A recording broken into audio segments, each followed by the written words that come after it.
Practical 16 format hard disk and create partition. Hard ડિસ્કની ગોઠવણ અને ભાગ પાડવા. Open disk management.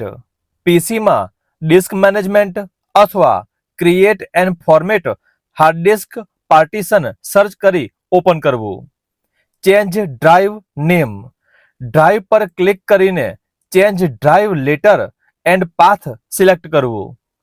Format drive. Drive પર રાઇટ ક્લિક કરી ફોર્મેટ સિલેક્ટ કરવું. Delete partition. ડ્રાઈવ પર રાઇટ ક્લિક કરી ડિલીટ વોલ્યુમ સિલેક્ટ કરવું. Create partition. અનઅલોકેટેડ ડ્રાઈવ પર રાઇટ ક્લિક કરી ન્યૂ સિમ્પલ વોલ્યુમ સિલેક્ટ કરવું. Shrink partition. ડ્રાઈવ પર રાઇટ ક્લિક કરી શ્રિંક વોલ્યુમ સિલેક્ટ કરવું. Expand partition. ડ્રાઈવ પર રાઇટ ક્લિક કરી એક્સટેન્ડ વોલ્યુમ સિલેક્ટ કરવું. Open drive property. ડ્રાઈવ પર રાઇટ ક્લિક કરીને પ્રોપર્ટીઝ સિલેક્ટ કરવું. Open drive. ડ્રાઈવ પર રાઇટ ક્લિક કરીને ઓપન દ્વારા ડ્રાઈવને ખોલી શકાય છે. Practical 17 identify issue during OS installation. OS install કરતા પડતી સામાન્ય મુશ્કેલીઓ, જેમાં ઓએસ ઇન્સ્ટોલ વખતે એરર મેસેજ આવે ત્યારે, ડીવીડીથી ફોર્મેટ કરતા હોય તો ડીવીડી કરપ્ટ હોઈ શકે, ડીવીડી નવી હોય તો રાઇટર ખરાબ હોઈ શકે, પેનડ્રાઈવથી ફોર્મેટ કરતા હોય તો ઓએસ પણ કરપ્ટ થયેલ હોઈ શકે છે. કોમ્પ્યુટર વારંવાર રિસ્ટાર્ટ થાય ત્યારે, સીપીયુમાં રેમને કાઢીને ફરી નાખવી, સીપીયુમાં બધા કનેક્શન ચેક કરવા. કોમ્પ્યુટર સિસ્ટમ હેંગ થાય ત્યારે, મધરબોર્ડ પર આવેલા પ્રોસેસર અને ફેન વચ્ચે હીટ સિંક પેસ્ટ લગાવવી. ડિસ્ક બૂટ ફેલિયર મેસેજ જોવા મળે ત્યારે, સીપીયુમાં હાર્ડ ડિસ્કનું કનેક્શન ચેક કરવું, સીપીયુમાં બધા કનેક્શન ચેક કરવા. કીબોર્ડ કામ ન કરે ત્યારે, યુએસબી અથવા PS2 પોર્ટને બદલીને ચેક કરવું, કીબોર્ડ અથવા માઉસ બદલીને ચેક કરવું. મોનિટર પર ડિસ્પ્લે જોવા ન મળે ત્યારે, મોનિટરની સ્વિચ ઓન છે કે કેમ તે ચકાસવું, પાવર કેબલ અથવા વીજીએ કેબલ ચેક કરવા, મોનિટરનું બ્રાઇટનેસ અથવા કોન્ટ્રાસ્ટનું લેવલ ચેક કરવું. Practical 18 install application software in Windows. સોફ્ટવેરને વિન્ડોઝમાં ઇન્સ્ટોલ કરવું. સૌથી પહેલા ગૂગલ ક્રોમ અથવા અન્ય વેબ બ્રાઉઝરને ઓપન કરો. www.filehippo.com ઓપન કરો. સર્ચ બોક્સમાં જરૂર હોય તે સોફ્ટવેરનું નામ ટાઈપ કરવું, જેથી સંલગ્ન ઘણા બધા સોફ્ટવેરની લિંક જોવા મળશે. યોગ્ય લાગે તે લિંકને ઓપન કરવી, જેમાં ડાઉનલોડનું બટન જોવા મળશે, જ્યાંથી તેને ડાઉનલોડ કરી શકાશે. ડાઉનલોડ થયેલ સોફ્ટવેરને ક્લિક કરતા ઇન્સ્ટોલેશન શરૂ થશે. Software: Adobe Reader, WinRAR, MS Office, Typing Master, Adobe Photoshop વગેરે. Practical 19 configure Bluetooth and wifi setting. Bluetooth અને વાઈફાઈ સાથે કાર્ય કરવું, જ્યાં કોન્ફિગર ઇન્ટરનેટ કનેક્શન.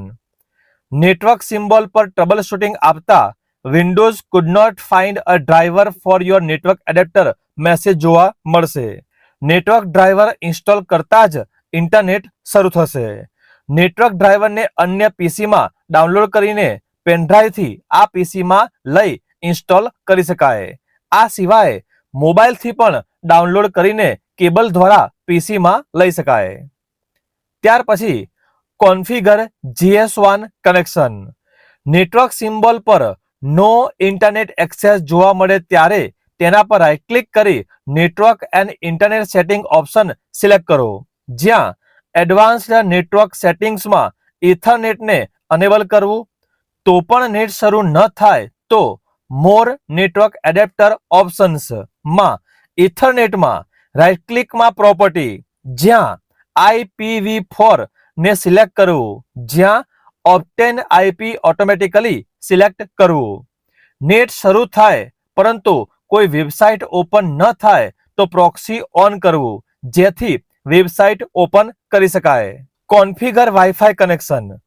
મોબાઈલ હોટસ્પોટથી નેટ શરૂ કરવા નેટવર્ક એન્ડ ઇન્ટરનેટ સેટિંગ્સમાં ઇથરનેટ બંધ કરીશું અને વાઈફાઈ અનેબલ કરીશું, જેથી વાઈફાઈ વિન્ડોમાં તમારા મોબાઈલનું નામ બતાવશે, તેને સિલેક્ટ કરીશું.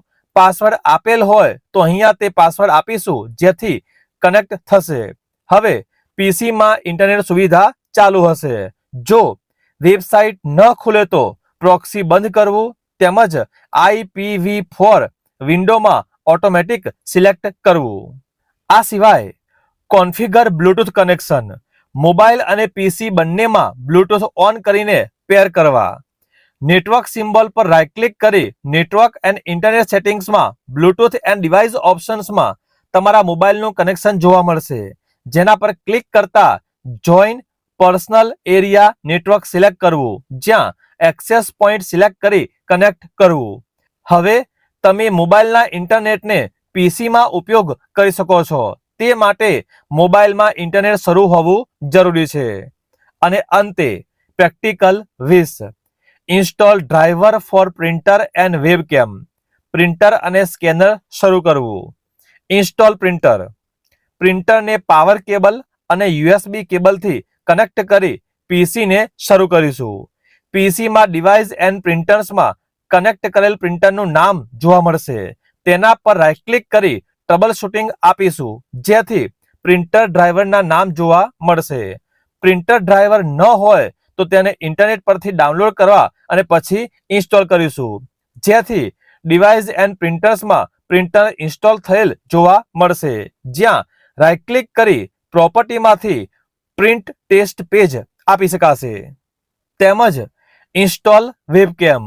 હાલ મોટાભાગના વેબકેમ પ્લગ એન્ડ પ્લે હોય છે, જેથી પીસી સાથે કનેક્ટ કરતા જ તમે વેબકેમને એક્સેસ કરી શકો છો. જો કોઈ વેબકેમ કાર્ય ન કરે તો ડિવાઇસ મેનેજરમાં ચેક કરવું અને ડ્રાઈવર મિસિંગ હોય તો ઇન્ટરનેટ પરથી તે મોડલના ડ્રાઈવર ડાઉનલોડ કરી પીસીમાં ઇન્સ્ટોલ કરવા પડશે, જેથી વેબકેમ કાર્ય કરી શકે.